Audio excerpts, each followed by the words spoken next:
The great hall of the Galactic Council was filled with silence. Thousands of alien delegates sat in their floating chairs, arranged in circles that rose toward a ceiling so high it disappeared into darkness. Light came from glowing crystals embedded in the walls, casting everything in pale blue. Taiwu stood alone on the central platform. He was not a tall man. His hair was gray at the temples, and his simple black uniform had no medals or decorations. Around him, creatures of every shape watched with eyes, sensors, and organs he could not name. Some had scales. Some had feathers. Some were made of living light. All of them looked down at him like he was something small. High Arbiter Varel floated forward on his platform. He was a massive creature, 12 feet of purple flesh and golden armor. His voice echoed through the hall like thunder. All the council has voted, Varel announced. By a count of 14-2, humanity is hereby classified as a servitor species. Your voting rights are removed. Your colonies will pay triple taxation. Your people will serve where the council requires. Taiwu did not move. He had known this was coming. For 300 years, humans had worked alongside these species. They had fought their wars. They had cured their plagues. They had built their stations and fed their hungry and buried their dead. And in return, humanity had asked only for respect. They never got it. Ambassador Taiwu Varel continued, his 4 eyes narrowing with pleasure. Do you wish to speak before this decree becomes law? The other delegates leaned forward.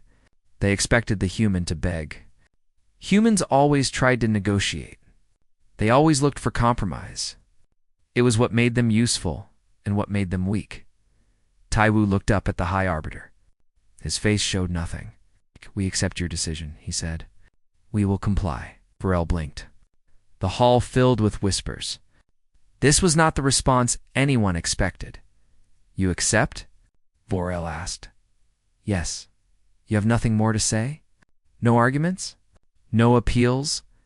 Taiwu smiled, but there was no warmth in it. What would be the point? You have made your feelings clear. We understand now where we stand. He bowed once, a shallow bow that meant nothing, and walked off the platform. The delegates watched him go. Some laughed quietly. Others nodded in approval. Finally, they thought the humans knew their place. Counselor Medes did not laugh. She was a Kalari, a species of slender beings with silver skin and large dark eyes. For decades she had warned the council about this moment. She had told them that humans were not like other young species. She had told them that kindness should not be mistaken for weakness. No one had listened. That night, on a station orbiting a dead star far from the council's eyes, Taiwu met with the others. Yuna was there. She was younger than Taiwu, with sharp eyes and hands that never stopped moving. She had designed half the power systems the council used. She had built engines that could cross galaxies. And she had spent the last 50 years preparing for this day. It's time, Taiwu said. Yuna nodded. She pulled up a holographic display showing human space. 47 worlds, 12 billion people, thousands of stations and ships and outposts. Protocol farewell is ready, she said. We can begin evacuation within 6 hours. Full withdrawal in 3 months? Jehun stepped forward from the shadows. He was a soldier, broad and scarred, with eyes that had seen too many battles fought for people who never thanked him. His fleet had defended council borders for a century. His soldiers had died protecting species that called them primitive. No fighting? He asked. His voice was quiet. No fighting, Taiwu confirmed. We leave peacefully. We honor every contract and complete every obligation. And then we disappear. They don't deserve our mercy. This isn't mercy. Taiwu turned to face the window. Outside, stars burned in the endless dark. This is a lesson. They think they can survive without us. They think we're replaceable. Let them learn the truth. Across human space, the signal went out. On mining colonies, families began packing their belongings. On research stations, scientists copied their data and erased the originals. On military bases, soldiers said goodbye to alien comrades who did not understand why. No announcements were made. No protests were organized. Humans simply began to leave quietly, like guests who had overstayed their welcome, Hannah sat in her small room on a transport ship, surrounded by boxes of old books and data crystals. She was a historian. Her job was to remember what others forgot. She activated her recording device and began to speak. Day 1 of the Exodus. The Galactic Council has declared us servants. They expect us to accept this and continue working for them. They do not understand what they have done. She paused, looking out her window at the stars. For 300 years we gave them everything. Our knowledge, our labor, our lives. We asked for nothing but respect, and they could not even give us that. So now we leave. Not in anger. Not in war. We simply remove ourselves from their lives and let them see what that means. On the council station, the delegates celebrated their victory. They drank and laughed and congratulated themselves on finally putting the humans in their place. High Arbiter Varel gave a speech about the natural order of things, about how young species must learn to serve. Before they could lead, none of them noticed the human workers quietly finishing their shifts and not returning. None of them saw the transport ships slipping away into deep space. None of them understood that the greatest exodus in galactic history had already begun. Counselor Medes noticed. She went to the human quarter of the station. But the halls were empty. The lights were off. The only sound was the hum of machines that would soon fall silent. She found a single note left on a door. It was written in the human language, but she had learned to read it long ago. The words were simple. You wanted us gone. Now we are. Medes closed her eyes. She had tried to warn them. She had tried to explain that humans were not just workers or soldiers or engineers. They were the glue that held everything together. They solved problems no one else could solve. They cared about things no one else cared about. And now they were leaving. She whispered into the empty hall, knowing no one would hear. What have we done? Far away, on the lead ship of the Exodus fleet, Hannah finished her first recording. They called us weak because we chose peace over war. They called us primitive because we valued compassion over conquest. They called us servants because we helped without asking for payment. But we are none of those things. We are humanity. And tonight, we teach the galaxy what happens when the helpers stop helping. She turned off the recorder and watched the stars stream past her window. The quiet departure had begun. 3 months passed, like a slow dream. On the colony world of New Busan, a girl named Somi held her mother's hand as they walked toward the transport ship. She was only 8 years old. She did not understand why they had to leave their home. The sky here was orange and beautiful. The grass was soft under her feet. She had friends here, alien children who played with her after school. Why can't we stay? She asked.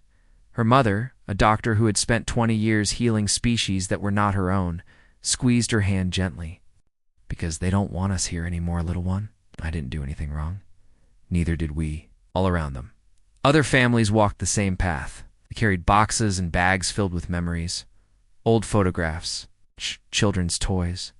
Seeds from Earth that had been passed down for generations. They moved in silence, their faces tired but calm. There was no anger. There was no shouting.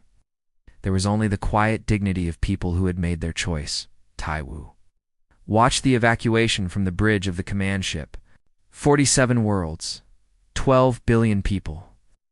Every single one of them leaving behind a life they had built with their own hands. Eunice stood beside him, her tablet showing the progress of the withdrawal. Sector 7 is complete, she reported. Sector 12 will finish by tomorrow. We're on schedule. And the infrastructure, running normally? For now. She allowed herself a small smile. I've made sure everything will keep working for about 6 months. After that, the systems will start failing. Slowly at first, then faster. Taiwu nodded.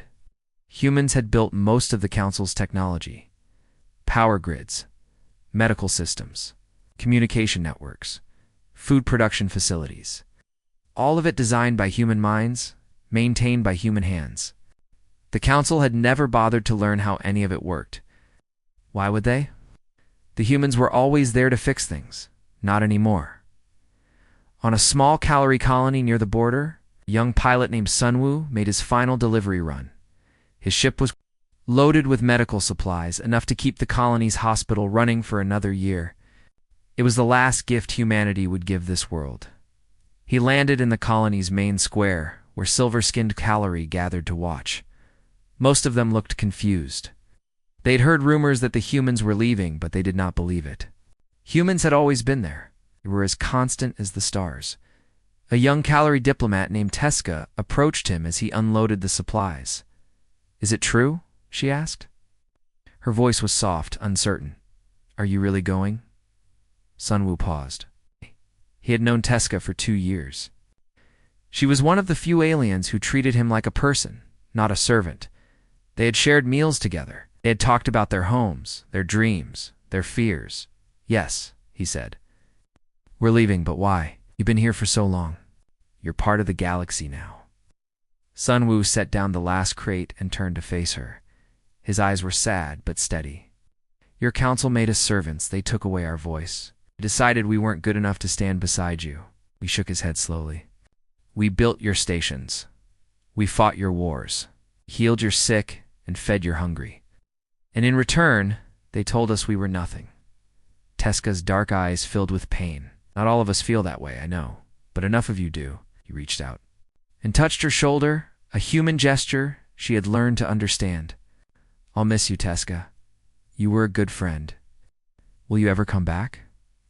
Sunwoo looked up at the orange sky. Somewhere beyond those clouds, his people were gathering. 12 billion humans flying into the unknown, leaving behind everything they had ever known. "I don't know," he said honestly. "Maybe, if things change." He climbed back into his ship. Teska watched him go, her silver hand raised in farewell. The ship rose into the sky and disappeared among the stars. She never forgot that moment. On the Galactic Council Station, High Arbiter Varel held a celebration. The humans had complied, without resistance. They had accepted their place. This proved, he declared, that the Council's decision was correct. Weak species needed strong guidance. The other delegates applauded. They raised glasses filled with expensive drinks and congratulated each other on their wisdom. Counselor Medes did not attend the celebration. She sat in her quarters, reading reports that no one else bothered to look at. Human workers had left every council station. Human doctors had closed their clinics. Human engineers had finished their final maintenance checks and walked away. Everything was still running. For now, she pulled up old records and began counting. How many systems did humans maintain? How many technologies had they invented? How many problems had they solved that no one else could solve? The numbers were terrifying. She went to Varel's office and demanded an audience. The High Arbiter was annoyed at being interrupted, but agreed to see her. "The humans are leaving," Medes said. "All of them. Every world, every station, every outpost." Varel waved a massive hand dismissively. "Let them go. We don't need them. You don't understand. They built everything. Our power systems, our medical technology, our food production, our communication networks. They designed all of it. Then our own engineers will maintain it. Our engineers don't know how. We never learned. Never needed to learn because the humans were always there." Varel's 4 eyes narrowed with irritation. "You worry too much, Counselor? Humans are clever, yes, but they are not special. Anything they can do, we can learn to do ourselves. In how long? A year? 10 years? 100? Medes leaned forward, her silver face tight with fear. "What happens when the systems start failing? What happens when the Vorn see that our defenses are weakening? The Vorn would not dare attack us. They would not dare attack us while humans commanded our fleets. Without them?" She shook her head. "We are more vulnerable than we have been in 3 centuries. Varel stood, towering over her. His voice dropped to a dangerous rumble. "Enough. The humans have accepted their place. If they choose to leave instead of serving, that is their loss, not ours. The Council will continue. The galaxy will continue. And I will not hear any more of your fear-mongering." Medes knew there was nothing more she could say. She bowed and left. That night, she sent a private message to Taiwu. It was short and simple. "I'm sorry, I tried to stop this. I failed." Hours later, a reply came back. "We know, Counselor. You were always kind to us. When the darkness comes, remember that not all of it was your fault. Stay safe. Medes read the message 3 times. Then she began to prepare. She did not know what was coming, but she knew it would be terrible. The last human ship crossed out of to Council space at midnight Galactic Standard Time. No alarms sounded. No announcements were made. The departure was as quiet as the humans themselves. On a transport ship carrying thousands of refugees, Hannah recorded her thoughts. We are gone now. The galaxy that called us servants will have to learn to serve itself. I do not hate them for what they did. I feel sorry for them. They had friends who would have done anything for them, and they threw us away because they could not see our worth. She paused, listening to the hum of the engines carrying her people toward a new home. Somewhere out there, they are celebrating. They think they have one. But victory is not about who cheers the loudest. Victory is about who remains standing when the cheering stops. She turned off the recorder and closed her eyes. Behind them, in the stations and colonies they had left, lights began to flicker. The countdown had begun. 1 year after the humans left, the galaxy began to break. It started with small things. A power grid failing on a trading station, a water purifier stopping on a colony world, a communication relay going dark between 2 systems. Each problem was minor on its own. Together, they formed a pattern that no one wanted to see. On the Council station, engineers from a dozen species gathered around a failing reactor core. They stared at the machinery like it was a puzzle written in a language they had never learned. What does this symbol mean? One asked, pointing at a label. I don't know.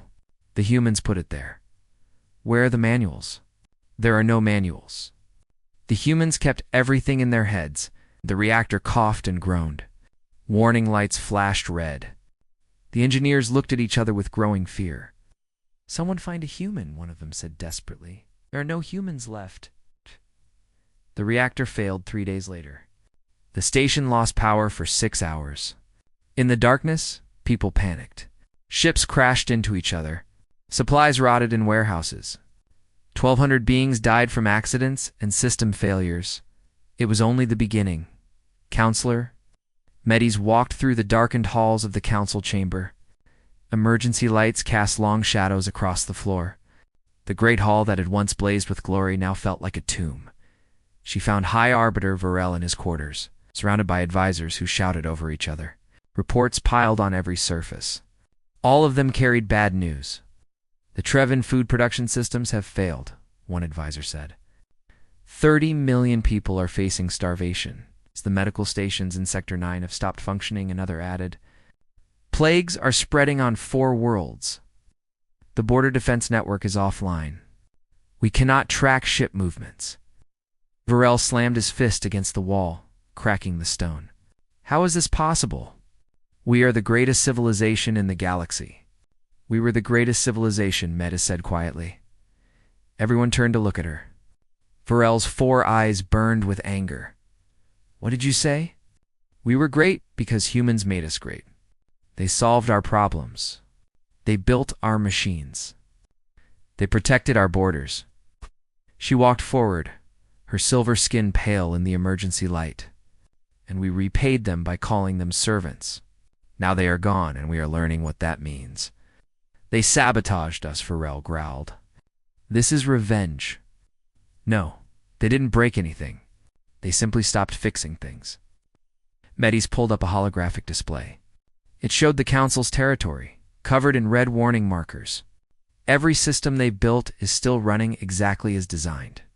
But machines need maintenance. Technologies need updates.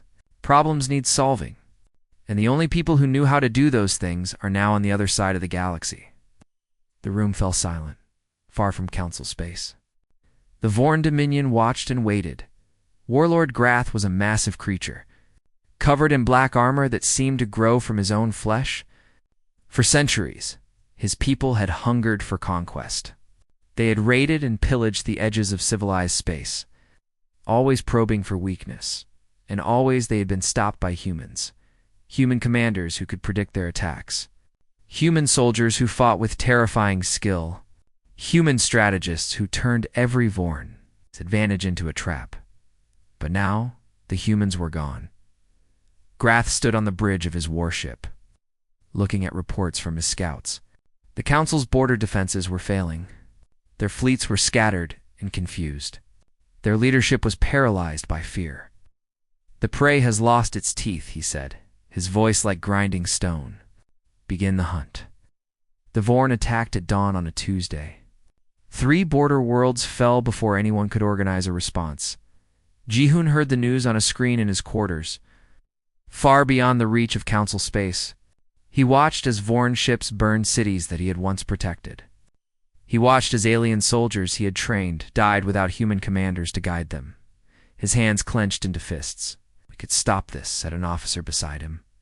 "Our fleet is still strong. We could go back." "No." Ji-hoon's voice was hard. "They made their choice. They told us we weren't needed. Now they're learning what that means. People are dying, Commander. People died for 300 years while we protected them, and they called us primitive." He turned away from the screen. "I'm sorry for the innocent. But this is not our fight anymore." On the Council station, panic spread like fire. Species that had lived together for centuries began to blame each other. The Treven accused the Kolori of hoarding supplies. The Kolori accused the Vorin of stealing technology. Old alliances crumbled. Old hatreds returned. High Arbiter Varel called an emergency session, but half the delegates refused to attend. Those who came spent more time arguing than solving problems. Medi stood before them with a collection of old recordings. She had spent months gathering them from archives that no one else cared about. "I want to show you something," she said. The recordings played on the great screen above. Humans curing a plague that had killed billions. Humans negotiating peace between species that had warred for millennia. Humans building stations that would house millions. Humans giving food to starving refugees and expecting nothing in return. "This is what we lost," Medi said. "Not servants. Not workers. Friends, allies. People who cared about us when we didn't care about ourselves." Burrell made a sound of disgust. "Sentiment will not save us. We need solutions. The solution was standing in front of you for 300 years, and you sent it away." Matez's voice rose with rare anger. "Humans were not our tools. They were our partners, and we threw them away because we were too proud to admit that we needed them. Enough." Varel roared. "I will not listen to this weakness. The Council will survive. We have survived for 10,000 years. You survived because someone always came to help you. First it was the ancients. Then it was the Calori. Then it was the humans." Meta shook her head slowly. "But there is no one left now. You are alone, High Arbiter, and alone you will fall." She turned and walked out of the chamber. No one tried to stop her. That night, she boarded a small ship and fled toward the Galactic Rim.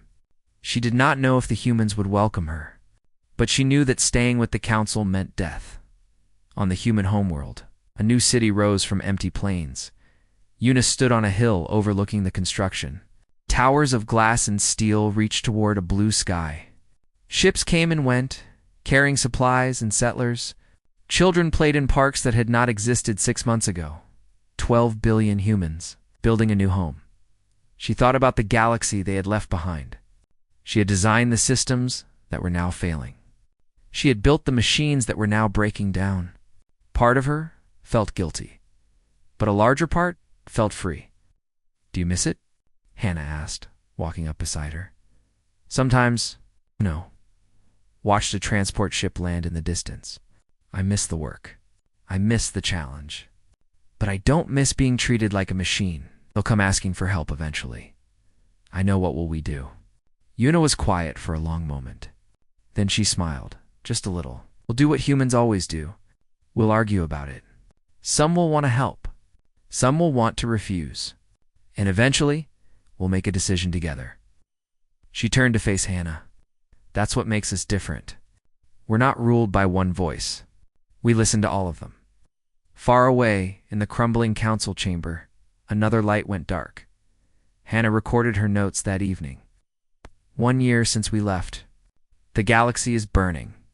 Not because we destroyed it, but because we stopped holding it together. I feel sorrow for the innocent who suffer, but I also feel something else. Pride. We proved what we always knew. We were never servants. We were the foundation, and foundations do not beg to be respected. They simply exist, holding everything up until someone is foolish enough to remove them. She looked out at the stars. How? They removed us. Now they understand. 3 years after the departure, the galaxy was drowning. The Vorn Dominion had conquered a third of Council space. Worlds that had known peace for centuries now burned under alien boots. Refugees fled in every direction, filling ships with desperate families who had nowhere to go. Plagues spread through populations that no longer had human doctors. Millions died from diseases that humans had cured decades ago. Medicine that once flowed freely now rotted in warehouses because no one knew how to distribute it. The Galactic Council itself had shattered into fragments. High Arbiter Varel was dead, killed by his own guards in a palace coup. What remained of the government was a collection of warring factions, each blaming the others for the collapse. Teska had become a refugee. The young, Kalori diplomat, who had once said goodbye to Sun Wu, now led a small group of survivors across the ruins of civilized space. They traveled in a broken ship held together by hope and desperation. Their food was running low. Their fuel was nearly gone. She thought about Sun Wu often. She remembered his kindness, how he had given her people supplies without asking for payment. She remembered his words about dignity and respect. She wondered if any human would help them now, after everything her people had done. On the human homeworld, life was good. Cities had risen across continents. Farms fed billions. Schools taught children who would never know the weight of alien contempt. The 12 billion. Refugees who had fled the galaxy had become 12 billion citizens of a new nation. Yuna had built stations more advanced than anything the Council had ever seen. Jihoon had trained a defense force capable of protecting their borders against any threat. Artists created works of beauty that celebrated human spirit. Scientists made discoveries that pushed the boundaries of knowledge. Humanity was thriving. But the news from the old galaxy still reached them. Taiwu sat in his office, reading reports that made his heart heavy. Cities destroyed. Species going extinct. Children starving on worlds that had once been rich with food. He had not wanted this. When he had accepted the Council's decree and ordered the exodus, he had hoped they would learn. He had hoped they would realize their mistake and change. Instead, they had burned. A message arrived from the ruins of Council space. It was a desperate plea from what remained of their government. They begged for help. They promised anything. They admitted their mistakes. They said they would do whatever humanity asked. Taiwu called a meeting of the human leadership. They gathered in a great hall. Representatives from every colony and city. The air was thick with tension. Everyone knew why they were there. The Council is dying, Taiwu said. What remains of it is asking for our help. The response was immediate and angry. Let them die, said a woman whose husband had been killed in a war fought for aliens who called him primitive. They made their choice. They deserve everything they got, said a man who had spent 30 years building their stations while they looked down on him. We owe them nothing. Think of our children, said another. They grew up free here. Why should we go back to a place that treated us like animals? The arguments went on for hours. Old pain poured out like water from a broken dam. People spoke of insults and injuries that had festered for generations. They spoke of sacrifice and betrayal. They spoke of 300 years of kindness repaid with contempt. Taiwu listened to all of it. He understood their anger. He shared it. But he also remembered other things. He remembered Councillor Medes, who had always voted for humanity even when it cost her standing. He remembered ordinary workers who had treated humans with respect.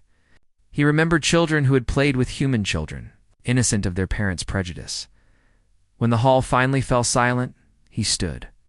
You are right, he said. We owe them nothing. They treated us badly. They called us servants. They threw away 300 years of friendship because they could not see our worth. This was what they wanted to hear. But Taiwu continued. We did not leave because we hated them. We left because we had dignity. We left because we refused to be treated as less than what we are. We left to teach them a lesson. Paused, looking around the hall. The question now is, what kind of people do we want to be? Do we want to be the ones who watched the galaxy burn and did nothing? Do we want to be the ones who let children starve because their grandparents were cruel to us? The hall was silent. We are not them. That is why we left.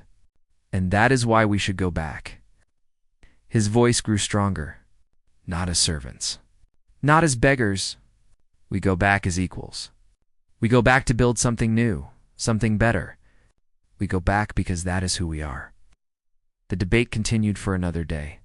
In the end, the vote was close. But it passed. Humanity would return. Ji-hoon stood on the bridge of the lead ship, watching stars stream past. Behind him, a fleet of 10,000 vessels followed. It was the largest human fleet ever assembled. He had spent 3 years telling himself he did not care about the aliens who had scorned him. He had spent 3 years trying to forget the faces of soldiers who had died under his command, fighting for people who called them primitive. But now he was going back, not to serve. To save, Yuna had loaded the ships with supplies, food for the starving, medicine for the sick, tools and materials for rebuilding. She had also packed something else, training programs. This time, humans would not simply fix things. They would teach others how to fix things for themselves. "We're approaching the border," the navigator announced. Ji-hoon nodded. Beyond that invisible line, the galaxy was burning. Somewhere out there, innocent people were dying because no one knew how to save them. He opened a channel to the fleet. "Listen carefully," he said. "We are not going back as conquerors or as servants. We are going back as humans. That means we help everyone, even those who hate us. That means we fight only to protect, never to rule. That means we treat every being with the dignity they denied us." He took a deep breath. 3 years ago, we left in silence. Today, we return in strength. Not because they deserve it, because we deserve to be the kind of people who help when help is needed. That is our victory. That is our revenge. We will be better than they ever were. The fleet crossed the border. On a broken station orbiting a dying star, Teska saw the human ships arrive. She had given up hope days ago. Her people were starving. Their ship was dead in space. They had been waiting to die. And then the humans came. A shuttle landed in their cargo bay. The door opened, and Sunwoo walked out. He was older now, with lines on his face that had not been there before, but his eyes were the same. "Sunwoo," Teska whispered, not believing what she saw. He smiled, a real smile with warmth in it. "Hello, Teska. It's been a while." She fell to her knees, tears streaming down her silver face. "Why? After everything we did to you? After everything we allowed to happen? Why did you come back?" Sunwoo knelt beside her and took her hand. "Because leaving was never about punishing you. It was about teaching you what you forgot." He helped her to her feet. "You forgot that kindness is not weakness. You forgot that respect has to be earned. And you forgot that sometimes the people you throw away are the ones you need the most." Behind him, human medics began distributing food and medicine. Human engineers started repairing the station's systems. Human soldiers stood guard, protecting refugees from Vorn raiders. Teska watched them work. These were the people her government had called primitive. These were the servants they had cast aside. And now they were saving everyone. "Will you stay?" she asked. Sunwoo looked out at the stars. Somewhere in that vast darkness, 10,000 human ships were spreading across the galaxy, bringing help to those who needed it. "We'll stay until the job is done," he said. "But things will be different this time. No more masters and servants. No more superior and inferior species. If we're going to rebuild this galaxy, we do it together. As equals." Teska nodded slowly. It was more than she had dared to hope for. Far away on a ship carrying supplies to a starving world, Hannah made her recording. They've returned. Not for revenge. Not for power. We returned because that is who we are. We are the people who help. We are the people who care. We are the people who build. And no amount of cruelty will ever change that. She smiled into the recorder. "Let them call us whatever they want. We know the truth. And now, so do they. 5 years after the departure, the galaxy was reborn. The old council chamber had been destroyed in the chaos. In its place rose a new structure, simpler and more honest. No floating platforms to make some species look down on others. No ancient symbols of hierarchy and power. Just a great round room where every delegate sat at the same level, facing each other as equals. Taiwu stood in the center, his gray hair now completely white. Around him sat representatives from every surviving species. Kalori and Trevin, Vorin and Drathi. Even former members of the Vorin Dominion, those who had chosen peace over conquest. And humans, hundreds of them. Sitting among the others as partners rather than servants. Today they would sign the Galactic Compact. For 300 years, we tried to build a galaxy based on hierarchy, Taiwu said. His voice was calm and steady. We believed that some species were greater than others. That age meant wisdom. That power meant worth. We were wrong. He looked around the room, meeting the eyes of beings who had once looked down on humanity. The old council fell because it forgot a simple truth. Strength comes from working together, not from standing above. Every species here has something to offer. Every species here has something to learn. And no species, no matter how old or how powerful, has the right to call another one lesser. He picked up a pen. A simple human instrument in a room full of advanced technology, its compact creates something new. A galaxy where every voice matters. Where disagreements are solved through debate, not force. Where the strong protect the weak and the wise teach the young. He signed his name on the document. Humanity commits to this vision. Not because we want to rule, because we want to live in a galaxy worth living in. Ow. One by one, the other representatives came forward to sign. Some moved slowly, burdened by guilt for what their people had done. Others moved quickly, eager to begin a new chapter. All of them understood that the old ways were gone forever. Counselor Medes was the last to sign. She was old now. Her silver skin faded to pale gray. But her eyes were bright with tears as she wrote her name. I spent my life warning the council about this moment, she said. I told them that humans were special. I told them that kindness was not weakness. They never listened. She looked at Taiwu with deep respect. I am grateful that I lived long enough to see you prove me right. Taiwu took her hand gently. You were our friend when being our friend cost you everything. We don't forget that, counselor. We never did. Outside the chamber, the galaxy was healing. Yuna had trained thousands of alien engineers to maintain the systems she had built. Now they worked alongside humans, learning and teaching, solving problems together. Power grids hummed with clean energy. Medical stations saved lives every hour. Food flowed to worlds that had once been starving. This time, she had not kept secrets. Every manual was shared. Every technique was taught. If humans ever left again, the galaxy would know how to survive. It's strange, she told Hannah, as they watched a joint human-Kalori team repair a space station. I used to feel like we were carrying everything on our shoulders. Now it feels lighter. 'Cause we're not carrying it alone anymore. No, we're not. Jehoon had led the campaign against the Vorin Dominion. His combined fleet, human and alien ships fighting side by side, had pushed them back to their home territory. But he had refused to conquer them. We fight to protect, he had told his soldiers. Not to rule. Instead, he had offered the Vorin a choice. Join the compact and live in peace. Or remain alone, surrounded by a galaxy that would no longer tolerate aggression. Most of them had chosen peace. The old warlord Grath was dead, killed by his own people, when they realized his wars had brought them nothing but suffering. The new Vorin leaders were younger, tired of endless conflict. They signed the compact with relief. Sunwoo had become a captain, commanding a ship that traveled between worlds delivering supplies and hope. Teska served as his first officer, Kalori, working alongside humans as an equal. They stood together on the bridge, watching a planet grow larger in the viewport. It was a world that had been devastated by war and plague.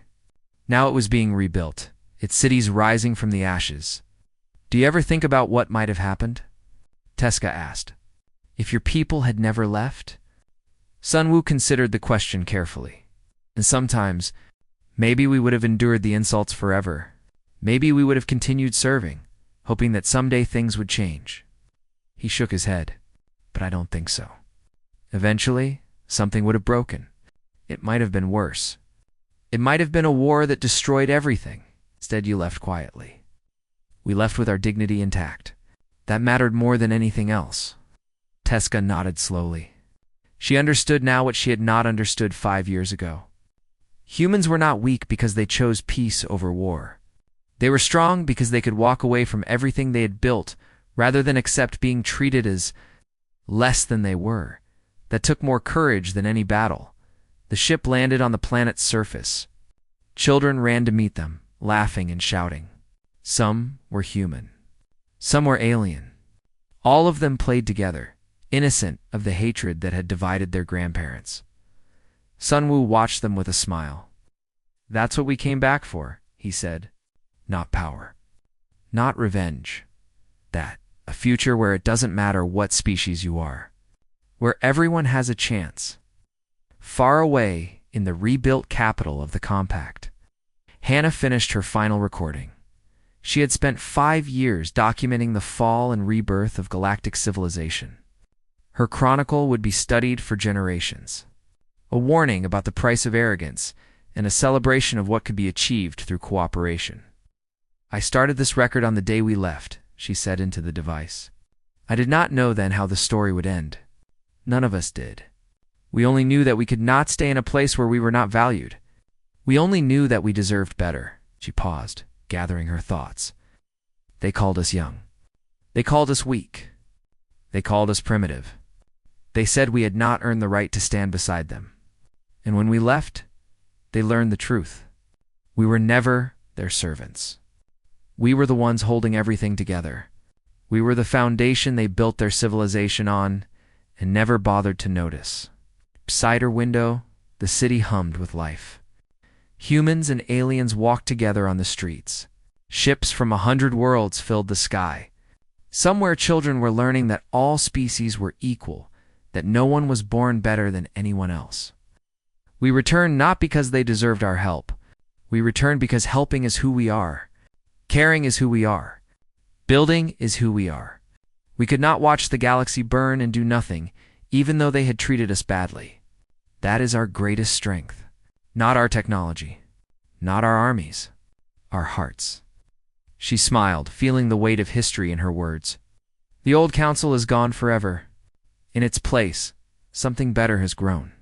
A compact of equals. A galaxy united not by fear, but by choice. It is not perfect. It will never be perfect. But it is better than what came before. And that is all we can ask of ourselves. To leave things better than we found them. Turned off the recorder for the last time. They called us many things over the centuries. Servants, primitives, tools. But now they call us something else. Partners, friends, family. She looked up at the stars. Those same stars that had watched humanity suffer and struggle and finally triumph. We are humanity. We departed quietly. We returned in strength. And we proved what we always believed. That kindness is not weakness. That dignity is not negotiable. And that the measure of a species is not how high they rise, but how many they lift along the way. In schools across the galaxy, children learned the story of the silent departure. They learned about Taiwu's quiet acceptance and Yuna's brilliant preparations. They learned about Jihoon's soldiers who chose to leave rather than fight. They learned about Sunwoo's kindness and Hannah's wisdom. But most of all, they learned the lesson that humanity had taught the galaxy, that true strength is not about power. It is about compassion, that true victory is not about conquest. It is about building something worth keeping, and that sometimes the quiet ones are the most important of all. The galaxy had paid the price for forgetting those truths. But it had also been given a second chance. Humanity had made sure of that, because that was what humans did. They helped, they built, they hoped. And when the universe forgot how precious those things were, they reminded it, one quiet departure at a time.